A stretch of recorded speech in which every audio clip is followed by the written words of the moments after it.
I knew that was you. I'm opening us up onto the internet, so No more gossip. No gossip is fine as long as you don't mind it being recorded. Welcome, everybody. This is a great big group. I'm Scott Stimson from International Computer Solutions, and this is the San Carlos Computer Club. Welcome. Thanks for coming. We've got some old faces here, some new people as well. I didn't mean that derogatorily. I'm sorry. Judy's giving me a dirty look. The old faces. I should say original members are here today. Well, for those of you that haven't been with us before, I broadcast this online through a YouTube channel, as well as host this meeting, and we do a virtual meeting. We're going to wait for the order to be done before I continue.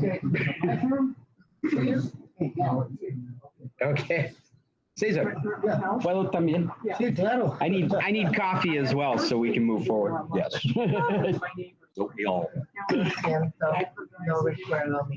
So if you haven't been with us before, what happens is we are gathering in person, but during COVID, I created a virtual meeting.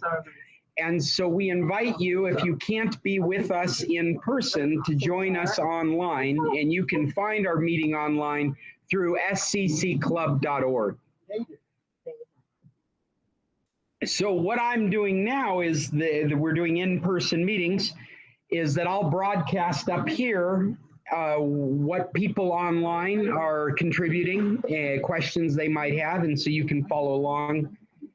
And I'll also be broadcasting a camera view so people online can see us in our glory, and you'll see it up here as well.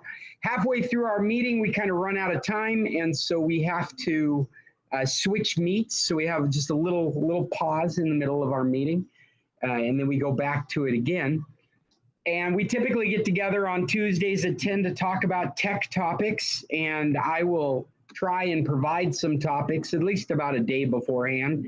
If you guys want to read some of the things that I find interesting, if you're on our email list, you'll get a copy of that document. And that document, I'll update it while we're in the meeting. So as we bring up new topics, I'll put them on the document. And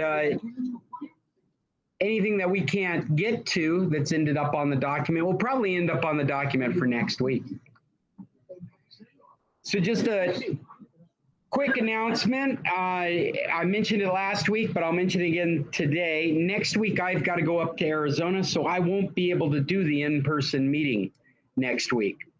I will attempt a virtual meeting, but because of the circumstances I'm in, I may not be able to host the meeting. What I suspect you folks could do if you'd like is you can meet here. Somebody like Cheryl could host the meeting. Bill's shaking his head. I'll just do that. All right, or you can meet online, but again, you may not have my full attention because I will be in a working environment during that time period. Well, I came with what I thought was some very interesting topics from last week, and then Silicon Valley Bank blew up over the weekend. Very interesting. So would anybody like to put in their 2 cents about what's going on there? If they have any questions, I've spent the last 24 hours listening to all kinds of news about it. And I would be really curious to hear what you folks have to say. Or if not that topic, anything you've come today for, I'm happy to answer any questions or approach any topics that you'd like to pick my brain about. I was surprised that it started and they said, reach a small regional bank, and when they started talking about it, and it's turned out to be the 16th largest bank in the country. Right? Well, yeah, it's turned out to be the startups bank, apparently. I didn't know anything about it before all this happened. Say again? That was its vulnerability, because they were using it as a kind of accounting system for their world. Well, did you catch that Roku had something like $500 million in the bank? Does that mean my Roku's not going to work anymore? Well, as of this morning, they're saying that all their accounts are covered, like in the same manner you would think FDIC would be covered. Go ahead, Irving. You know, I'm into the financial. Sure. And, Irving has to my speak take is loudly. very, very simple. Please speak up, Irving. Once again, the banks will screw you. They'll give bad loans, they know it, and we have to bail them out. Obviously now, if the government is going to cover all deposits, including those over the 250,000 FDIC limit, which they say they're going to do, They've already the changed taxpayers that. on the line again. I read that Yeah. Well, I already, mean, that it's they've already unprecedented. upped What right that have they too. got to do that? Well, from the way I understand it, this is more similar to a run on the bank, like people getting scared, than it was like the mortgage crisis, where there was toxic assets Thought that about were. it too, but maybe that's not the right. The- Banks have a guideline that they have to have so many, they have to conform. Dodd-Frank. Well, from what I understand, they had taken all this money because they couldn't have it sitting in the bank because they wouldn't be making money with it. They had to reinvest it. And so they did what was considered a safe thing to do.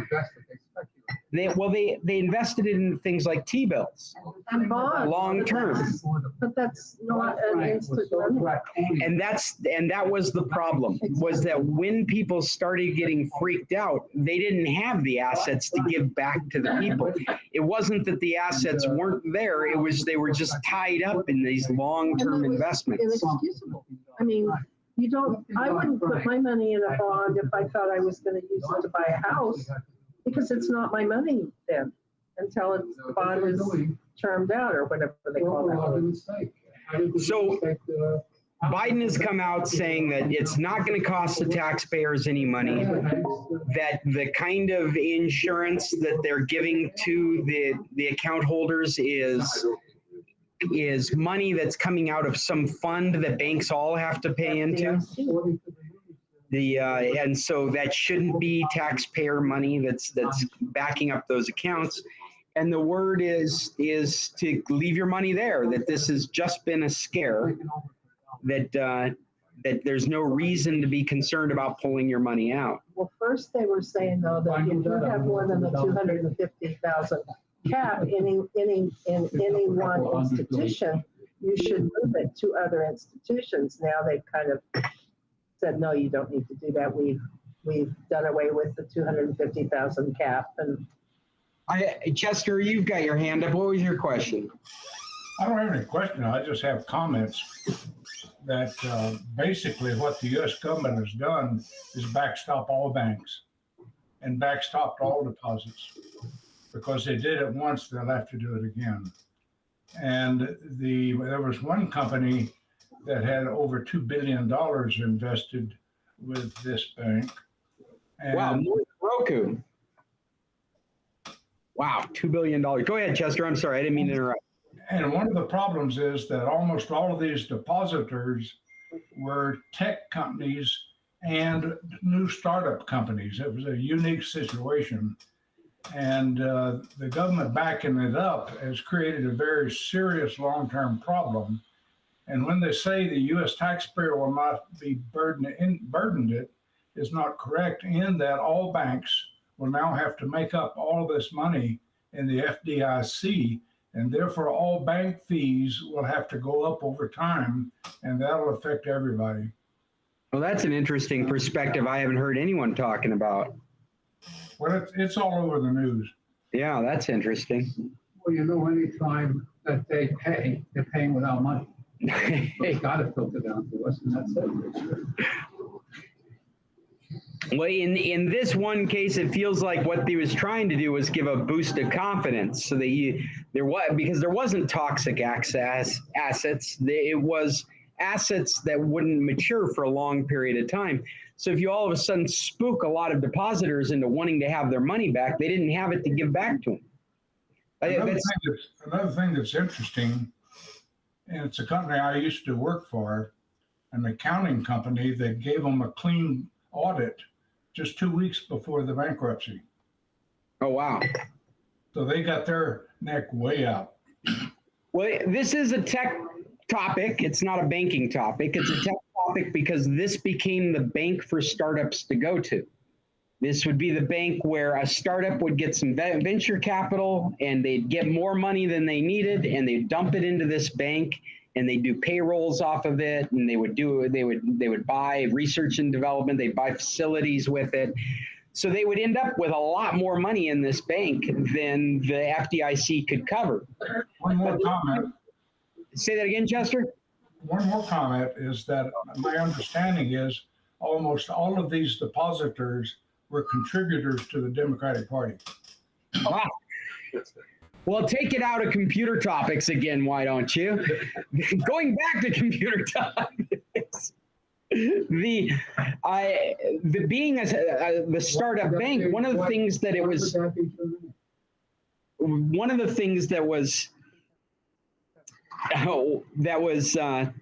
important about it being a startup bank is other banks wouldn't invest in these businesses because startups are so risky. They couldn't look for loans from any other banks, so they would put money into these banks and then they would take out lines of credit based on the. Well, from the Chester, I'm really interested. Why is that germane to this? What's going on? I think he's just needling the Democratic Party. I think that's all he's doing. It's just. But I also did read that they were heavy into Bitcoin. Yeah. So,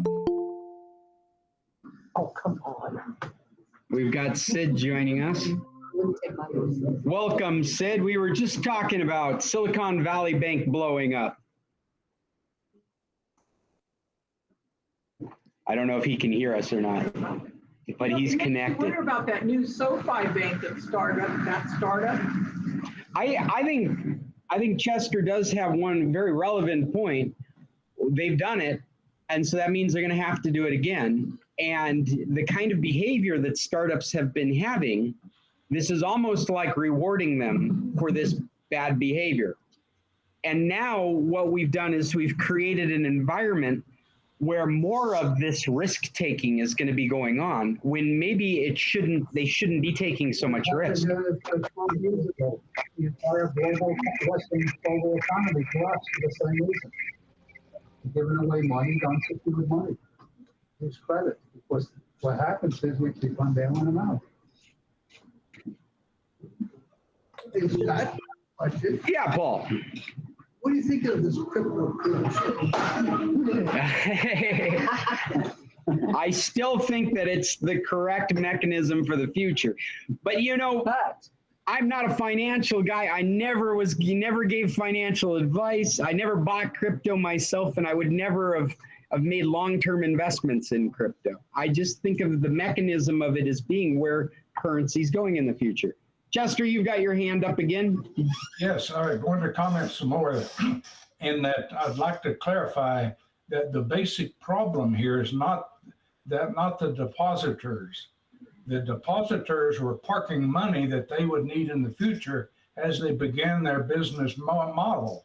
The problem is that the bank invested too much in long-term government bonds. And then when the government started raising interest rates, the Federal Reserve raised interest rates, that made these bonds less than market value. And it became a point where the market value of the long-term bonds were less than the equity in the bank. And therefore the bank was in basic bankruptcy. Chester, you have summed it up precisely. That is the way I understand the problem. That's exactly how I wish I had explained it. And they actually refer to this as a Twitter storm because it all started with these tech bros saying, hey, looking at these financials the way they are, you should take your money out of this bank because it could just implode at any moment. And that flew across the Twitter sphere. And all these big people with lots of money started drawing money out of this bank and created the bank run, the classic movie bank run. Everybody trying to get their money and no money to be able to give them because of these long-term investments that have been made. I've heard analysts say that the thing the bank did incorrectly that we probably should be looking out for with these financial institutes is that they saw the interest rates going up, and that's when they should have been planning to diversify into different investments, and they didn't. They just sat and watched it happen. And so then this kind of speculation from the depositors got nervous, and that's where this started becoming a problem. Another part of this that I do think is important that gets covered is that there are small startups. There are businesses that don't have a lot of startup money in the same bank. And because of this fiasco, they weren't able to make payroll. So you've got companies that are looking at thousands of dollars, not millions of dollars, that they need allocated so that they can continue to run. These big businesses, they're going to keep running, but these small businesses, they're hanging by a thread right now because of this bank fiasco, which is almost fictitious. I mean, they should have been diverse. Permit me to clarify that. Sure, Chester, go ahead. Okay, it wasn't a question of startup companies needing cash to make payroll. That was large and small companies were using an outside firm that paid their employees. And when that firm went to draw its money out, the federal government had taken over the bank, was not allowing their money to pay payroll. It's not that they didn't have enough money to pay the payroll. The startups did have money on deposit, they just couldn't get to it. Right. Yeah, no, and I'd forgotten about the third party part of that you're absolutely right. All of these startups hire a third party to do payrolls, and that third party's interest in the bank had gotten stuck, frozen because of the situation we're in. Well, and as of today, all this is supposed to be resolved, right? Didn't another bank go under? They've got a plan to have a new bank buy this bank, the New York bank. That won't solve it. The solving is to take the money out of the FDIC, which has $200 billion in reserve, and they're going to take it out of the FDIC and cause all the other banks, including the big banks, to increase all of their fees. So we'll start seeing fees. So that's how it's going to trickle down to us. Well, the bottom line, we had a meltdown, almost collapsed. So in effect, the Hold on a taxpayer, second, Chester. Everybody's talking right now. They supposedly put in effect, the taxpayers will be paying anytime you go to make a bank loan, or you have a bad check, or you've got fees for ATM cards, et cetera. All your bank fees will go up as a result of this because the FDIC is basically giving up a lot of its reserves. So it's you think it's a bit disingenuous Biden's statement because it's going to end up costing taxpayers in the long run. Absolutely. Irving, go ahead. I'm sorry. I just want to simplify it. Huge reforms were put in. The banks were prohibited to foreclose. Recently in the pandemic, the government came in and refused banks to evict or foreclose on properties. They gave them a free ride. People didn't have to pay rent, and they didn't. And the government keeps on coming. Instead of protecting us, they allow all this to go on. The banks are supposed to be reformed. This bank should not have been allowed to get into that position, and they did. And of course, now we have to pay. Like Chester says, of course, it comes out of taxpayers' money. Where's the money being generated from, aside from the deficit? I think we're hearing a lot of generalities on both sides, some of which is true, some of which is questionable. You're right, but you're also wrong, you're wrong. Who knows? We need another topic.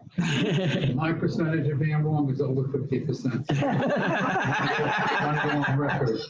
No, there's too many generalities. Well, it's just amazing to have, like, this happened over the weekend. This is, I mean, like, over the weekend, we watched this whole scenario play out, all this drama play out, shuffling, people are going to be fired, businesses are having to reorganize themselves.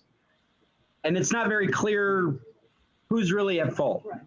And it's not very clear how these things. I think it's more important not to look at fault, but to look at fixing. Well, are we fixing? Are we rebuilding the road, or do we just keep filling potholes? Because that's what it felt like the solution is this time around. Is we're just filling potholes again, and it if anything, it's a great example of why we need deeper looks into this stuff. We live in a day and age where this stuff it's not Pony Express. This stuff happens automatically. I mean, over a 2-day period, people's lives have been disrupted. Businesses are not able to work correctly. And we're on steroids right now with this stuff. Yeah, we got to stop filling potholes and rebuild the road at some point. Anyway, The basic problem is the government has set a new precedent that's not authorized by law, and it's very serious. What if one of the big banks goes up? Yeah, you're saying this wasn't a big bank? Well, it was a big bank, but not as big as the big four. Well, it just sure feels like in these cases, they're being thrown life preservers instead of us just having a completely different marine system. Yeah, but that life preserver is only with respect to banks. It's not with respect to any other corporation that goes bankrupt. And these creditors holding. Well, I mean, the way it's made sound to me is that what they're backing up is the depositors, not necessarily the startups or the investors in the bank. But Sure, they're holding up the depositors, but that's a bad precedent to set for the future.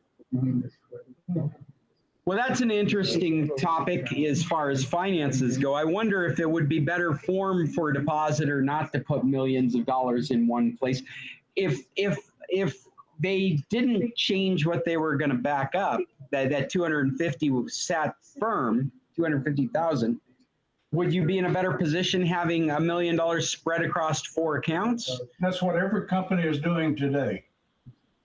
They're spreading their deposits around. Yes. Now, do you think that's better form for a stable financial system? Less risk. Yeah, it definitely sounds less risky, but does it make us more stable? Yes. Yeah, that's interesting. All right, well, On to computer. we don't come here. I mean, I wanted to keep it a computer topic, and we're sucking the life out of it. So let's move on to some other computer. Has anybody, I hate to subject you to only the topics I ever bring. So if anybody has a question or a topic they brought, Jim, please. What's the big difference between a managed switch and an unmanaged switch? Oh, a managed switch versus an unmanaged switch. A managed switch has software with it that you can interface with, and you can do things like set up virtual LANs. So you can take a switch where in its typical default fashion, you could plug cables into it and have all those devices on the same network. A managed switch, you could take sections of those plugs and allocate them to subnetworks.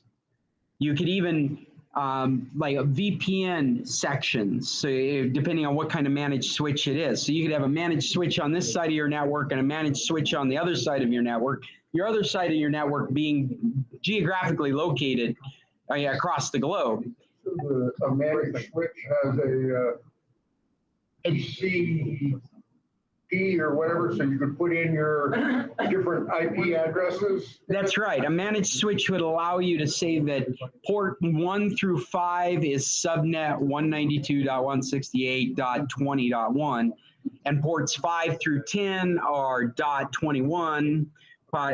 So you Would could it have a cron feature in it, like the routers do? Yeah, I believe it would. It'd have to actually. Yeah. So you could actually make it update your IP address if you wanted to. That would be subject to the software and how open the interface is. I mean, technically you could, Okay. but I think that'd be features you'd be looking for in the managed switch, that you could run scripts in it if you had to. All right, thank you. You're So welcome. what would this be for? In my house, I usually use 2 routers, or I have been, because it's upstairs and downstairs is too far apart for one Wi-Fi channel.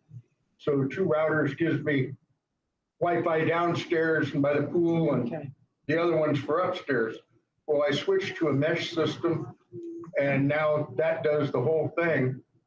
But just this year, I lost the downstairs router. Went out, and I put in a new switch that I had, and it's working great, and I have Wi-Fi through the whole house. Mm-hmm. And the only thing is it doesn't update the IP address whenever Telmex rotates it.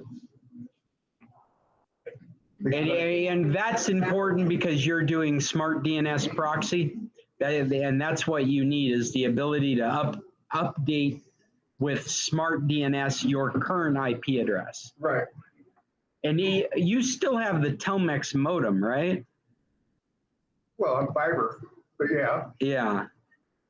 Does the IP address change on a regular basis? Oh, the GSL was real bad. I had to have update my DNS proxy every 5 minutes.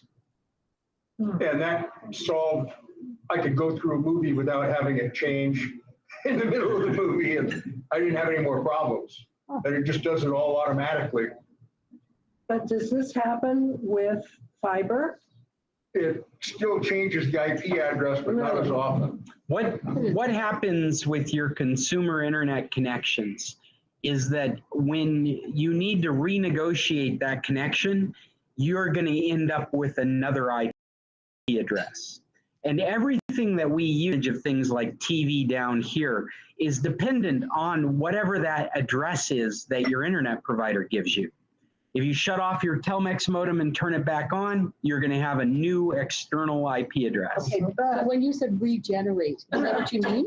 Like unhook or turn off? Well, yeah, every time you have to renegotiate that connection. When I turn off my iPad, No, this is your internet connection, your main router.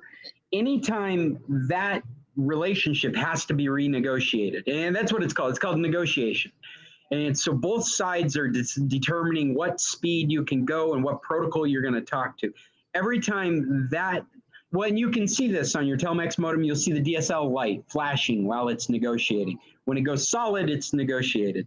At that point, it is giving you an IP address, and without a doubt, it is different than the one you had before you had to do this. Well, that's what happens with the IPTV. Mm-hmm. They're constantly changing the Yeah. IP address. So a lot of times you have to reboot the box. I mean, it starts skipping and it starts doing funny things, and you have to unplug it and redo it because it's a new IP address. But they're also trying to stay away from the feds, I assume, by changing the IP address all the time. So A lot of times what you're it's turning- describing, Linda, is really their service IP address out Right. there. And what this discussion really is the IP address inside your house. Oh, in your Yeah, house. this is the IP that your internet provider provides It's you with. writing it. And to do things like take advantage of a VPN or take advantage of a smart DNS proxy, those things only work because that service knows your external IP address. And if it's changing, then that service is going up and down for you. It's going down when it changes, and then you have to get it changed again so that it'll go back up. Like yesterday, in the middle of some song, I was listening to Pandora. All of a sudden, Pandora crashed. All right. And then I couldn't go anywhere on the computer. So I checked it, they changed my IP address. So I had to reactivate it, and then everything went back to normal again. Where Cron, I had it set up to do it automatically. That's right, because Is your mesh system? It's inside a router on DDRW. It's chronological, it's the clock. It's the cycle in the computer that triggers a program to run. So like your computer is always running in a loop, and you throw things at that process. And so it hits a period of time and it runs that process, hits a period of time. WRT? Well, yeah, DDWRT includes a cron in it so that you can run scripts off of it. That upstairs. I'm just using the regular Netgear router up there right now. And actually, you could do like DDWRT. You could you could set it right beside your internet connection, so that when it gets the IP address, it just reflects that new. But I need another router. No, I don't think you would. Well, I have to install it in the router upstairs. Well, you've got the mesh, right? You're all on the same network now. Yeah, but the mesh system doesn't have any place to put cron in it or. Well, that's what I'm saying is you could set the DDWRT right next to. But that is another router. Yeah, but you're not going to use it for anything except updating smart DNS. That's the only job it's going to have. Yeah, but that's more money to spend.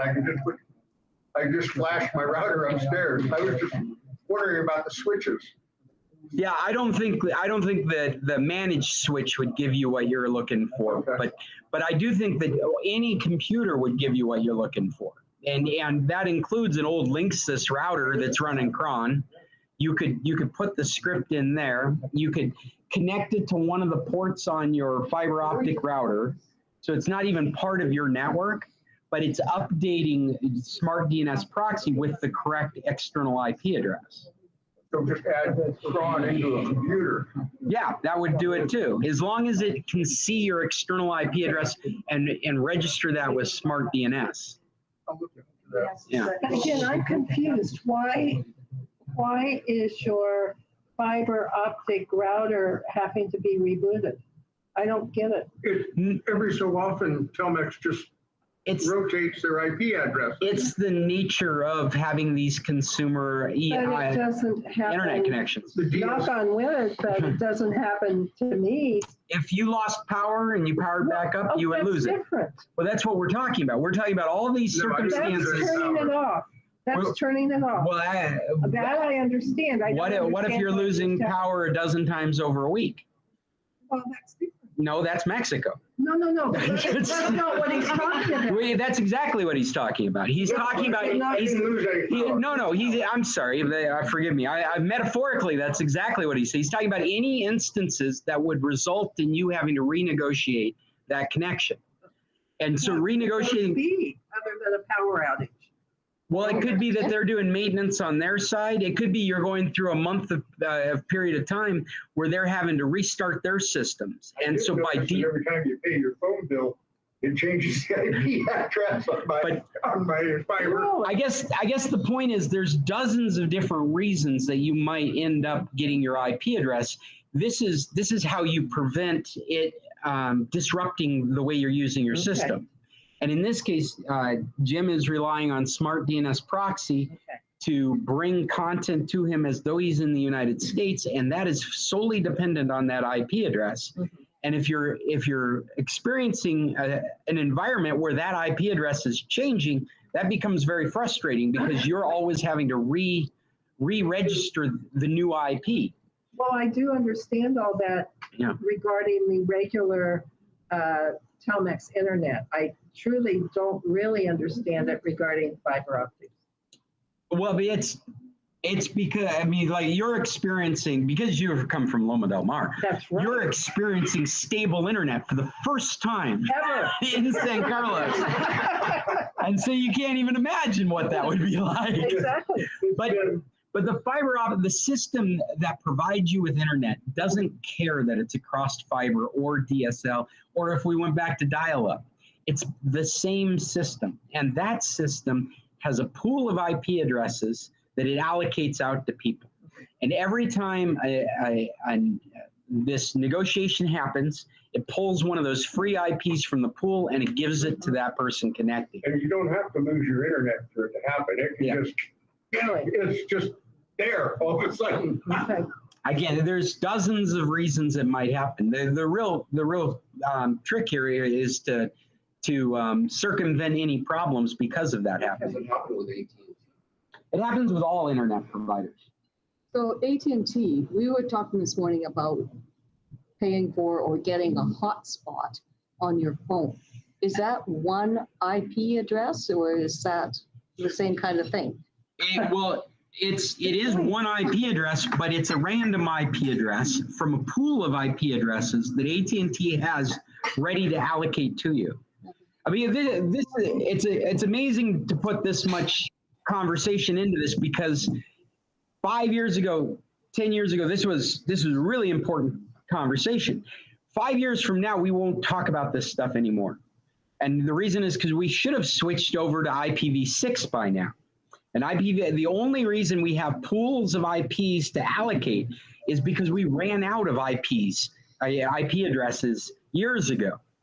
And so there's a time when I could set up a business here in San Carlos or in Guaymas, and I could get Telmex to give me one IP address for that business.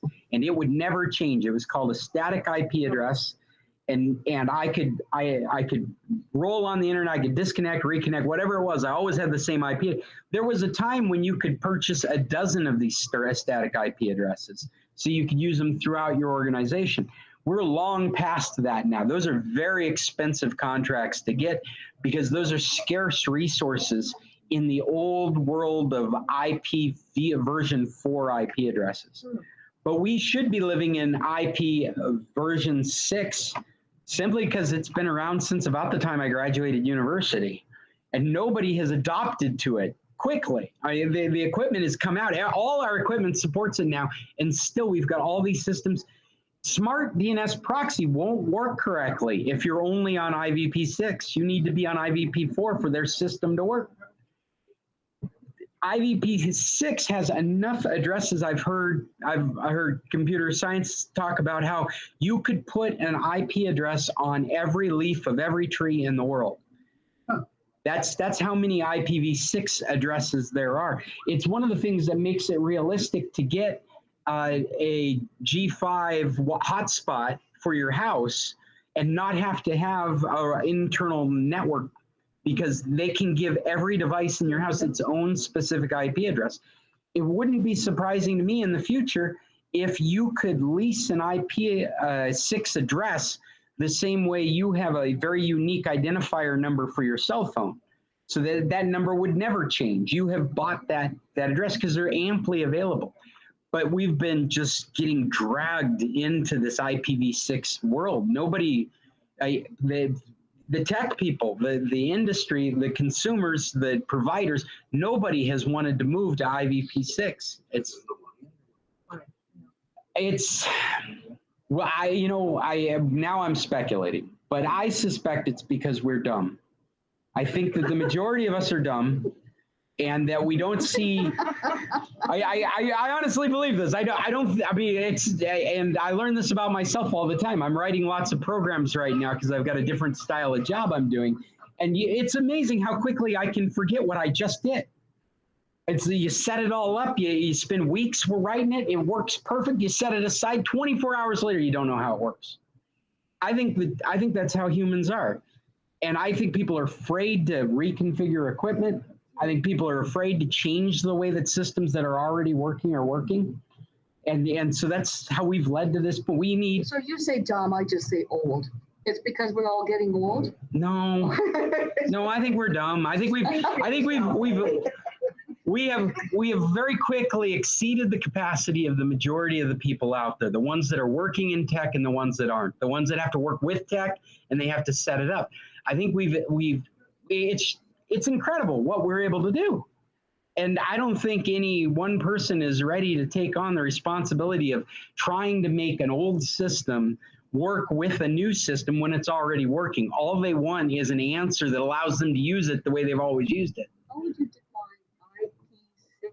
What did you The IPv6. version. It's Internet Protocol, Internet Addressing Protocol version 6 is what it stands for. If you call in for tech support of anything, that's one of the first things they ask you. Do you have this box checked?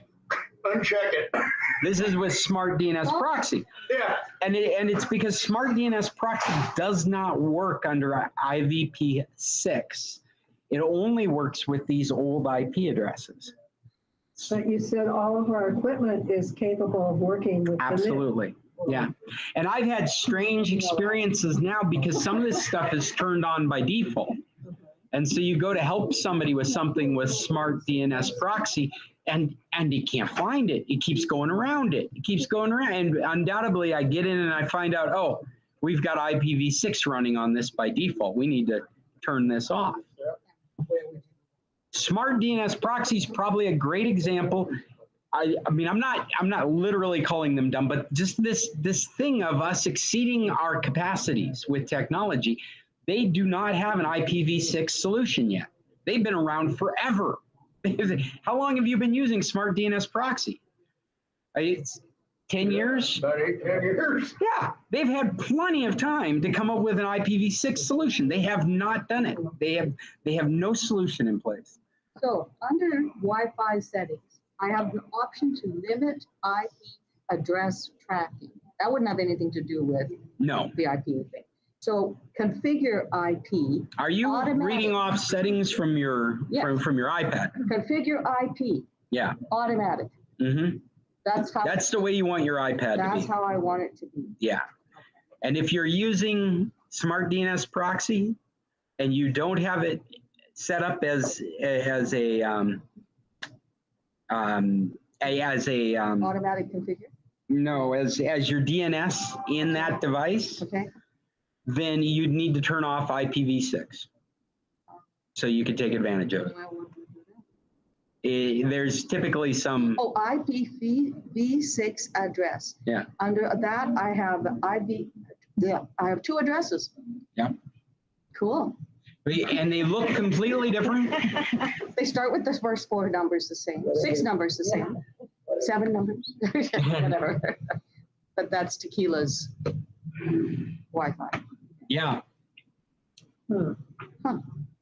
So that's where we're at with that. I have a question that's, part of this here. Sure. So I had a problem this week with Starlink.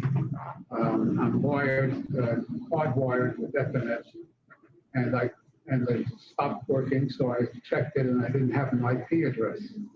So I converted it to Wi-Fi and it worked. So why is it that, and the same thing happened to me with Telmex when I had it.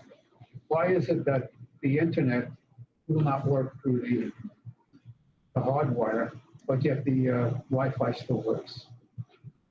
Well, those are 2 different interfaces, which means that each one of them alone is subject to different settings.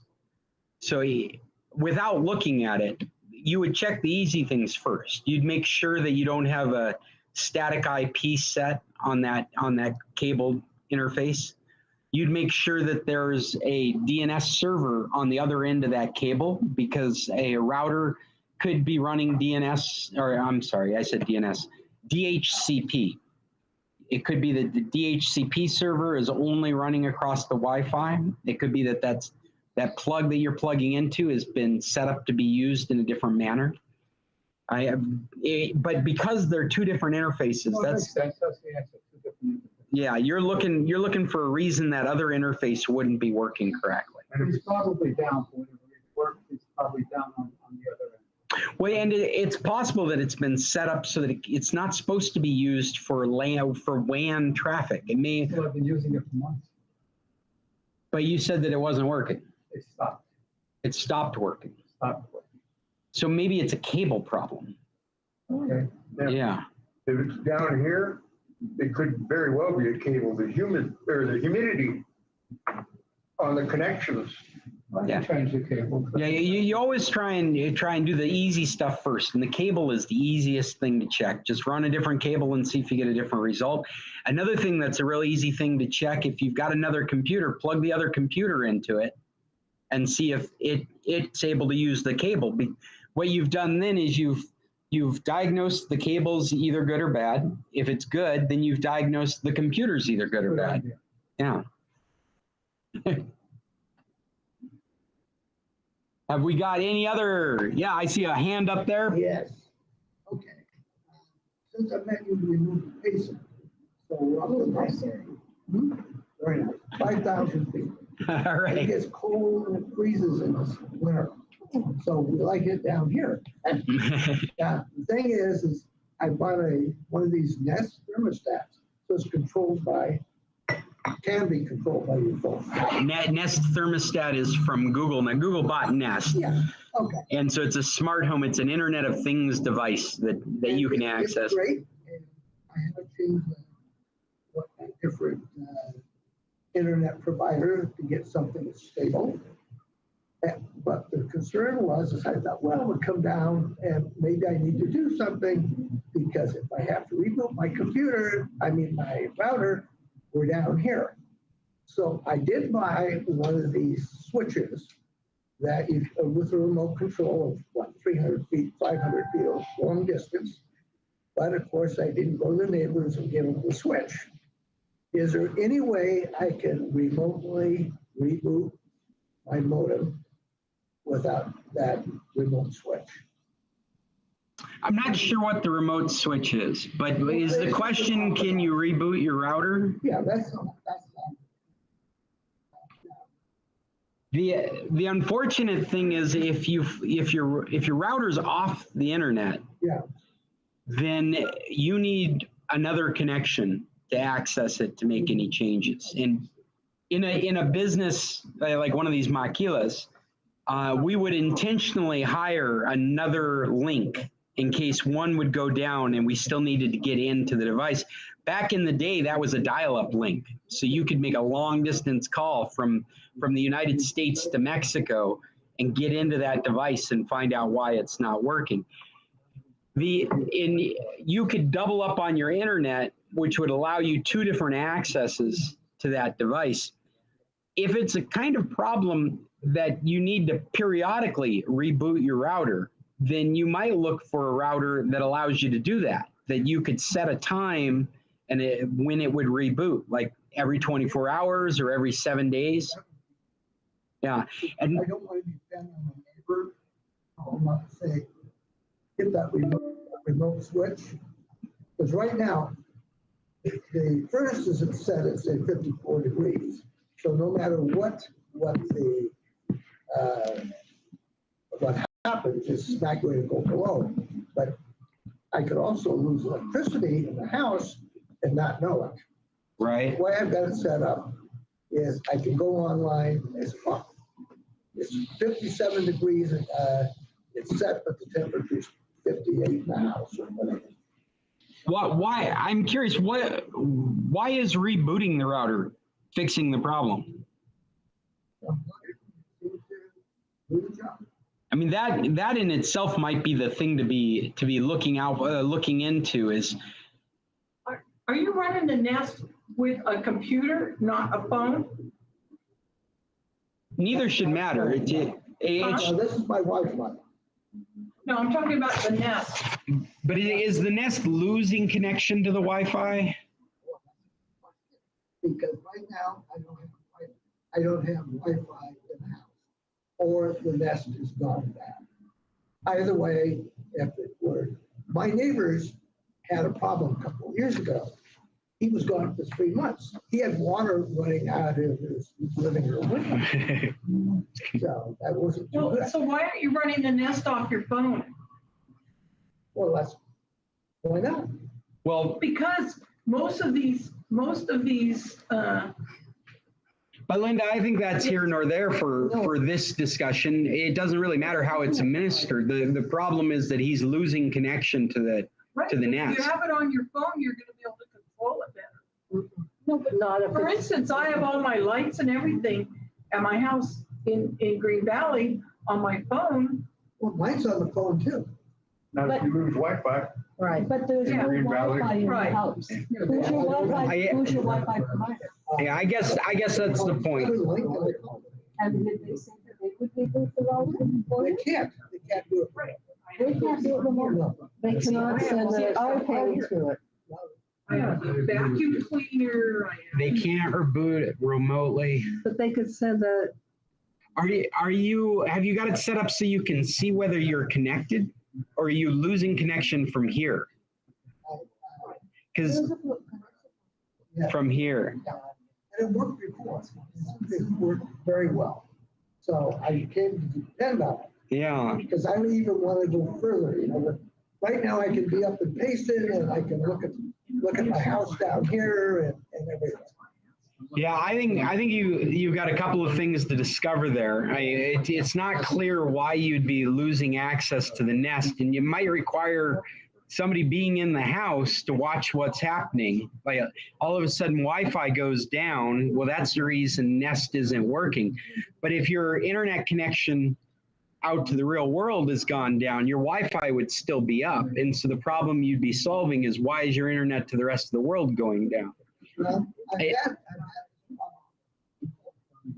so I would call the company up and say, okay, what do I do? Unplug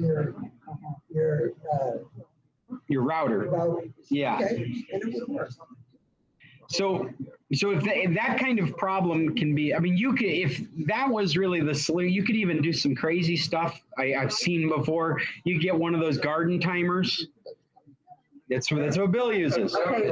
3 o'clock every night, it goes off for 5 minutes, comes back on. What? Also, do you have your Wi-Fi turned on? Once in a while, I use the internet. And, you know, their solution is done plug and plug, right?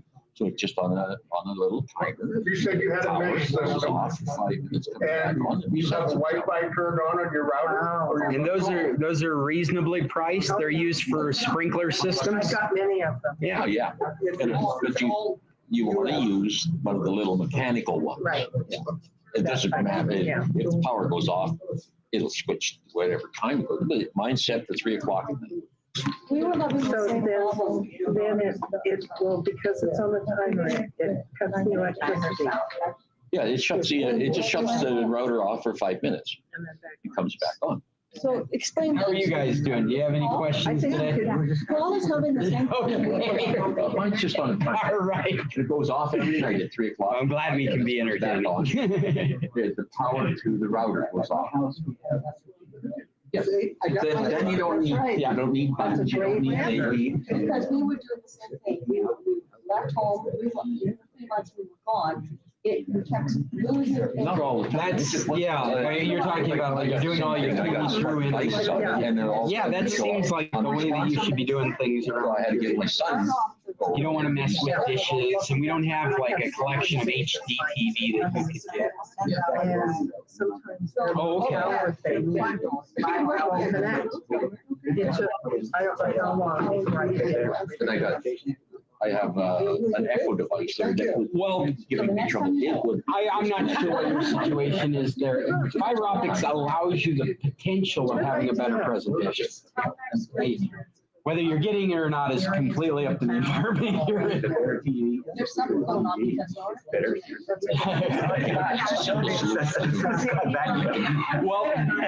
Well, like, for example, there's still not a lot of 4K content out there, but you're going to buy a 4K TV because you can't go out and buy a TV without stumbling over a 4K TV. And so you'll have the potential of that high quality, but it's unlikely that you would live in that high quality. By the time we're getting 4K content reasonably all the time, that's our normal environment. They're going to have these 8K TVs out by that point. I had them hooked up wrong. And they would- Yes, Paul. and there was enough juice. Oh, what's that? Hey, how have you solved the problem? Midnight. Yep. Yeah, absolutely. That's what mine does. Yeah. No, that's a reasonable solution. It's reset every day. Nice and fresh. You know, Over here. Upgrading. hold on. I want to tell you what this reminds me of. I have seen this in place. It wasn't me, but a buddy of mine did this. He was trying to hit the power button on a switch remotely, So you didn't have to go out miles and go press a button, which is something that IT people hate, is when you're assured that it is on and you drive for miles to find out it was turned off. And so what he did was he took an old PC that was networked and he put an old DVD drive on it and he positioned it right in front of the button. And then he could remote into the TV, he could remote into the PC, and he could tell it to eject the tray, and it would touch the button. It's like the dominant.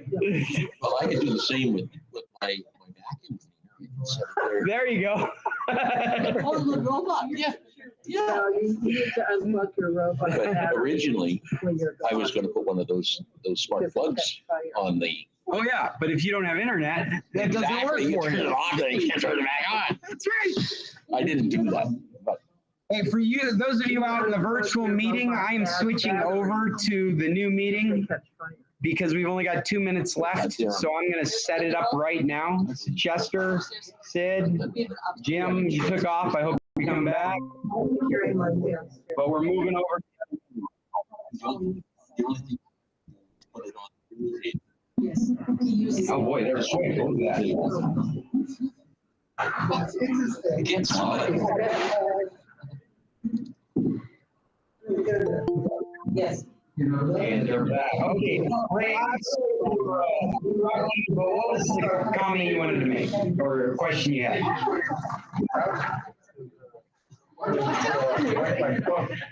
Hey, Wi-Fi is out. Ray, I want to go back to your question. I'm sorry I interrupted you. Rumor that Telmex is upgrading their system. Wi-Fi Sure. Via Hermosa? in Hermosa. I don't know. Oh. No, Via Hermosa. You know what? My office is in Via Hermosa. Right. I've heard nothing. Have you had issues? Yes, Like, oh my God, all the time. yesterday, Yep. I think it was like 20 times. That's why I'm interested in this IP address thing. Because my phone reverts to using my AT&T data, but my iPad and my Fire Stick do not. So every time that You have a IP problem address with it. changes, Yeah. it boots me out of my Canada VPN. You're having the same problem Jim is. Holy Well, jeez. I put cron in. Amazon won't I play the used to song I run want. cron in my router. And that's just I want to listen to my music. however many. So it never has that problem. So come on. It's not my house. Well, I mean, essentially what Jim's talking about is having some kind of computer, a router's a computer, that can run a job regularly at a specific time. And in this case, it would be updating Smart DNS with that information that it needs. I think aren't you using ExpressVPN? I am. And so every time this happens, you lose your VPN That's connection. what I mean. Yeah. And then you have to get all that reestablished. Probably the best thing that you could do is have your own router that has ExpressVPN in it, and then run all your equipment through that router. And so then your song would just pause and wait until it was reestablished. And then it would go, you wouldn't have to reboot or There's some things we have to not go through. So, yeah. If you needed it to not go through the VPN, then you'd be connecting to the service that was provided to you by the house. But like, just like I come in here and I stick my own router on, say there's a router up here. So anything I've set that router up for, I can take advantage of, as long as his router's not blocking anything. that would be club stuff. Yeah, Club stuff routers got to be very full strength. that's because it's sitting right there. You can see the light. But like, for example, I run all three of these computers and that camera off of that one network. And I don't want the camera competing with anyone else for that Wi-Fi spectrum. You're just greedy. That's what it is. Okay. Well, I did bring a few topics I thought people would be interested in. One of them is it's Bill's birthday. Happy birthday, Bill. Yesterday, 3/4 of a century. It's already on his way to 76. You're younger than Bill, No, and that's not possible. We could It stop. is, my birthday was last November. Ray's like, we could stop that right now. We could stop. Oh. We could stop you from going even older. We're down to the. He's catching up. My daughter, I told her that I have a good chance of not making it past 79 because neither of my parents did. And she says, "Oh, damn, I was hoping to get at least 10 more years out of you." So Well, we're glad you're here. happy to be up and above grass every day. Exactly. Okay, and in other topics. The other topics, more important ones. I did bring a couple of topics that I thought you guys would find very interesting. And if you are not on the mailing list, get on the mailing list and I'll send you the documents so that you can see these things regularly. But in this case, this is a Wired magazine article that goes in depth. It's a long read. It goes in depth into a Dutch system for validating whether people would be fraudulent welfare seekers. And they've used algorithms to determine not whether you should receive welfare, but whether you're the kind of person that would commit fraud with welfare. And so the article is really insightful. And one of the things that's really interesting, I'll just go all the way to the end of it. The Dutch government provided everything to these researchers. They gave them a copy of the algorithm, gave them a copy of the data set. They invited them in to look at all aspects of how they're trying to make these decisions. And their proclamation was, it's only going to better people. The better that we can do this, the less that we can, the more money we can save, the more performative these things can be. We can determine whether these things are good. These researchers approached other city governments, specifically in the United States, that all rejected giving them inside information. It was the Dutch. That's the reason this article is about the Dutch, is they were the one city government that would give them full access to all this information so they could get a real genuine opinion of what was going on. And the way Wired has written this article, you almost get to play with the algorithm. They have Wired sometimes puts together these online presentations that are very interactive. And so as you're reading this, in fact, I can probably bring up some of this right now. As you're reading it, they're talking about a topic like woman versus man, employed versus unemployed, or residency over a period of time. And you're, it's also Wired, and I don't want to subscribe. And so where did I open it up? I opened it up in Firefox because I guess I've read too many Wired articles under Chrome. And I don't want to buy I'm sorry, I don't want to buy a Wired subscription. You've got it open? So I was hoping to just put it up here. Oh, I should have Googled it and then gone through Google, shouldn't I? I opened it in Google. Oh, in Chrome. Chrome, sorry. Yeah. Chrome.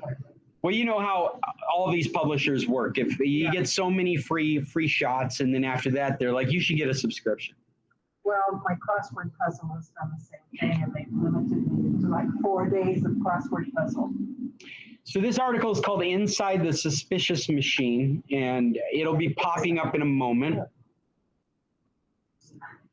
It will be popping up in a moment. It will.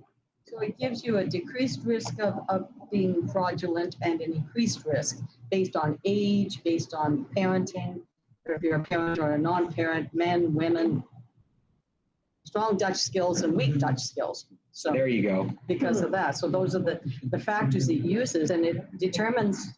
Here we go. Give you.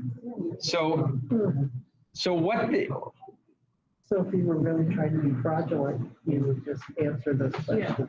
You would be 30, a parent. so if you're looking at the screen, as we read through this article, it talks about when it was deployed, when they stopped using it, their data set.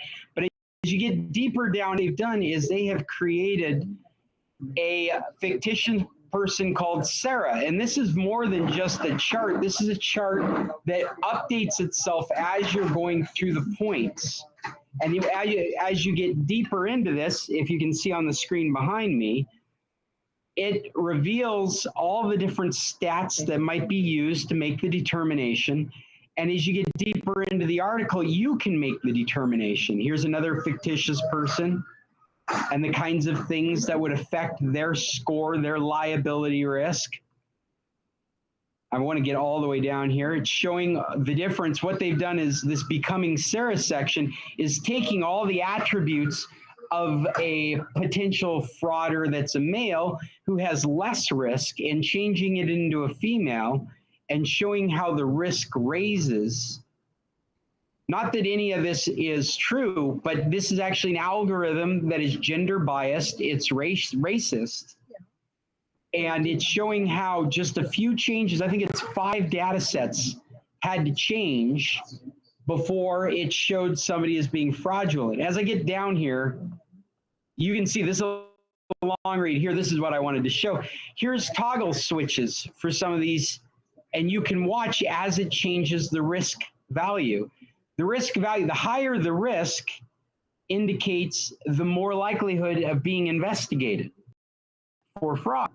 So why would anyone do this? This is being done to you, and that's the point. This is being done to you.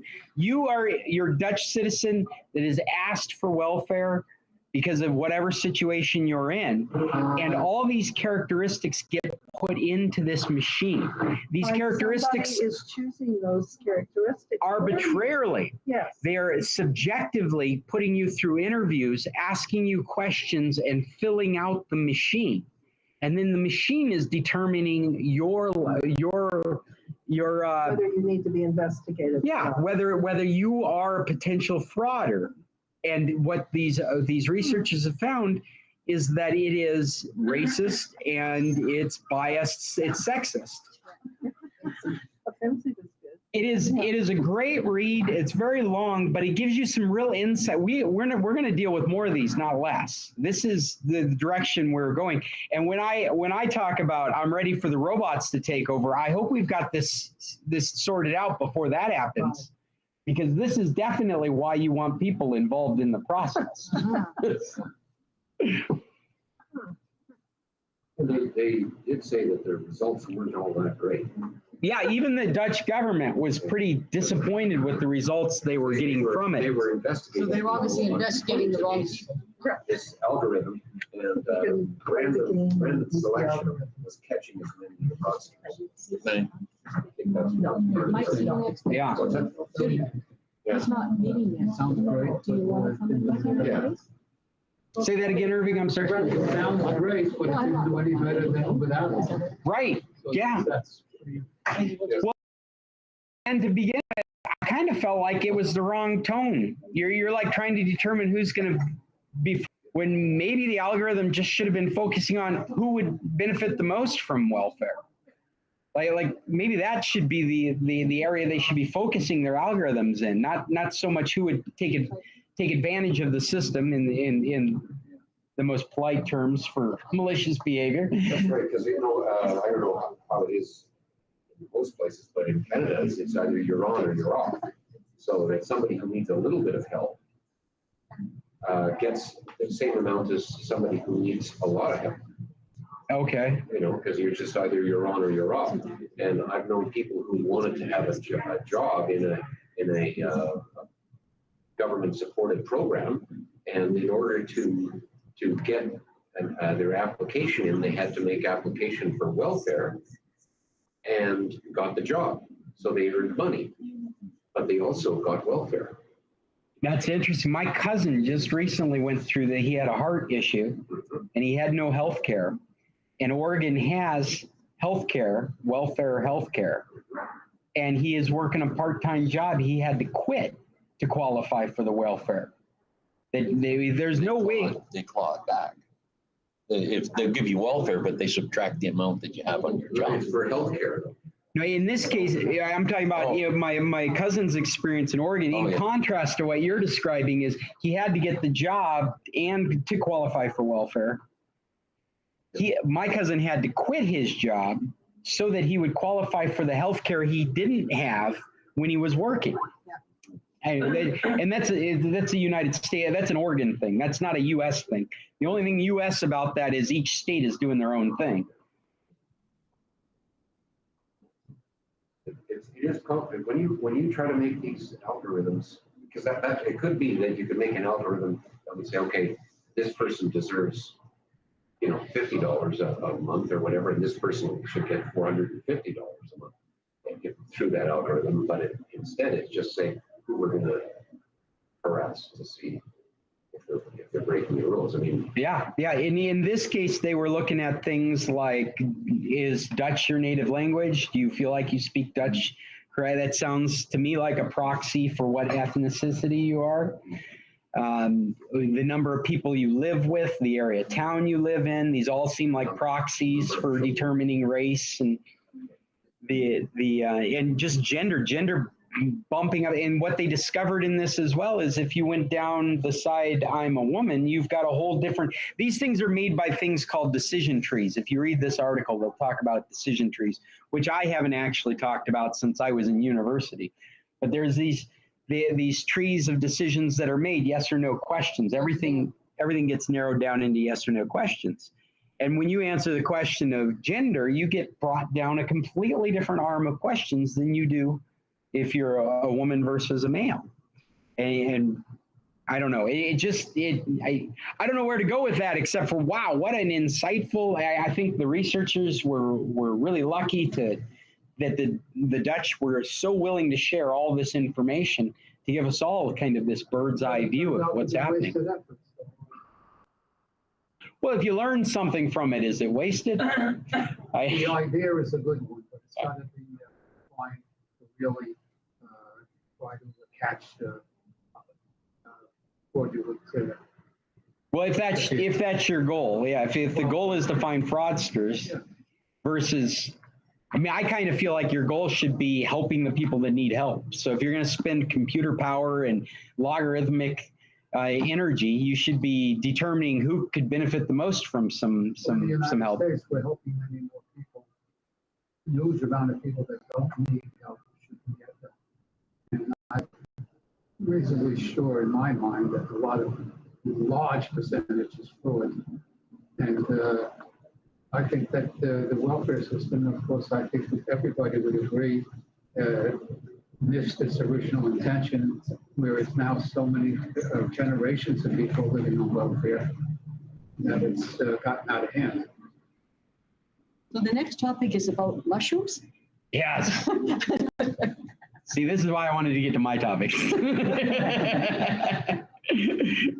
This is just a fun topic. This if you haven't heard it before, the term wetware is deeply rooted in science fiction, and it has become a reality over the last couple decades as they make implants. Wetware is a term that's used, the merging between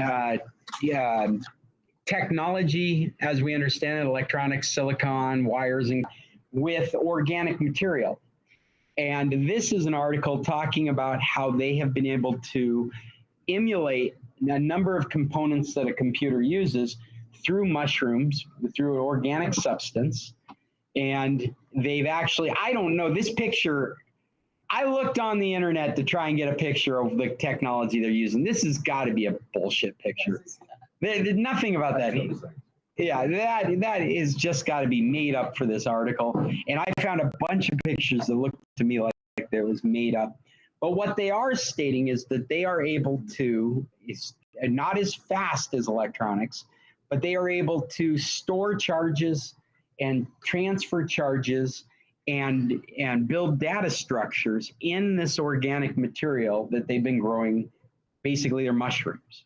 I think that picture is just a good example of the last of us fungi making the jump into inorganic material. Yeah, I think this picture is exactly that. It is the result of living in a culture where The Last of Us is the most popular show on TV right now. And don't talk about it because we haven't seen the last steps. Okay, all right. Well, no. Okay. The I forget what they call it now, but apparently mushrooms, what's the tentacles called? Potential like spikes. Cilia? The mushrooms produce action potential like spikes. Similar to The neutrons. same spikes are neutrons. But I'm looking for what is the word so I can say it. There's Maya something. Oh, mycelia. Yeah. Yeah, are thin hair-like parts of the fungus root system that can transmit electrical impulses, not unlike a synapses. I like the final line. Say again? The fields of prosthetics and behavior control disorders like Alzheimer's and Parkinson's disease. So there could be some real advances in organic computing here. Apparently, mushrooms talk to each other long distances through this word that I couldn't say earlier and had to find, mycelia. They have these fine little hairs that go into the ground and connect all these mushrooms so that they can share communication. In some places The over trees miles. use them as transmitters from one tree to the next. Oh, that's interesting. So they got their own Wi-Fi too. Cool. Paul, what was it you were saying? I'm sorry. Oh, great. I know a little bit about it. Some of my ceiling is over a mile, Over a month. huge areas. It's amazing. How do they ascertain that it's works? I don't know how they did it, but I've read that a number of times. That in itself is fascinating. I can imagine some science fiction where you stick a stake in the ground and connect a device to it, and a mile away you could stick a stake in the ground, and all of a sudden you get sharing data from one place to the next. It's already been written. It's called Last of Us. They're supposedly connected. Yeah, but those are the bad guys. I'm talking about Oh. us. Are we talking about the technology that witching, water witching? Is it the same? No. I don't know. No, They get signals, they know where. No. Yeah. no. But it is an interesting area of development where you could imagine growing some of these networks. You could grow the circuit placement on a motherboard. You could grow at least the basic components of you could replace filters, capacitors, and resistors with growing organic material. It's all still science fiction. It comes out of the unconventional computing laboratory of West England. I like the title of the lab, the Unconventional Computer Laboratory. We need places like that making us think differently about the way we're dealing with technology. It's not hard to imagine at some point you might be growing computer parts. 60 years ago, they did a study in a little town in France because there's had a history of no cancer. And they found out what they grew there were mushrooms. So this is an old journal I read, published in England, like I said, 40, 50 years ago. So Yeah. anyway, it was quite interesting to read about it. Mushrooms are the future. I mean, apparently, with climate change, we're going to expect fungus to be part of our future. Well, I've got to shut this down because I've got a place I've got to be. We've reached the end. Did somebody bring recommendations? We have been ending these meetings with recommendations to share with the group. TV, movies, books, websites, or applications that we think others could benefit from knowing about. Restaurants are part of the recommendation. Anything can be a recommendation. So shout it out if you have something to recommend this week. No, nobody. I got one movie I watched called The Snowman. It's got Michael Fassbender in it. It's Norwegian. I think it's an American-made Norwegian thriller about a killer. Netflix. Korean movie, English titles, not movie, 16, 2 seasons of 16 episodes each. Very good. Stranger. Stranger. I think you mentioned this last week, Oh, I didn't you? did, okay. Yeah. Stranger. It's one that doesn't have dubbing. It has English titles. Dubbing though. What is dubbing? That's when you Say the words in Once English. again, for the simplest No. solution. Oh. Out of it. And it's outstanding. It's excellent. Well, the problem, Paul, is like earlier this stranger, all of a sudden all my smart devices started saying not responsive. Yeah. And there's nothing I could do about it. My son was away working. Oh, yeah, they, 4 days. Bernie Wu, yeah. They came back on. Somehow the router had gone offline and it got reset somehow. And I figured, well, this is simple. Like, Well, we're rolling out of here. This has been the San Carlos Computer Club. Thanks for joining us, everybody. We're here Tuesdays at 10. We meet at Tequilas. It's a great place to get breakfast. Come stop by Tequilas. They have an insanely fast internet connection. So if you're looking for fast internet in town, I'd come to Tequilas. They've got fast fiber optics. Sometimes they've got over 100 megabits a second going down. So it's a great place to get an internet connection. Thanks for being here. I'm Scott Stimson from International Computer Solutions. This has been the San Carlos Computer Club, and we will meet next Tuesday online because I won't be here. Until then, tech on. Yes, we're leaving. Oh, Jim. All right. You're leaving for good. I got rid of, But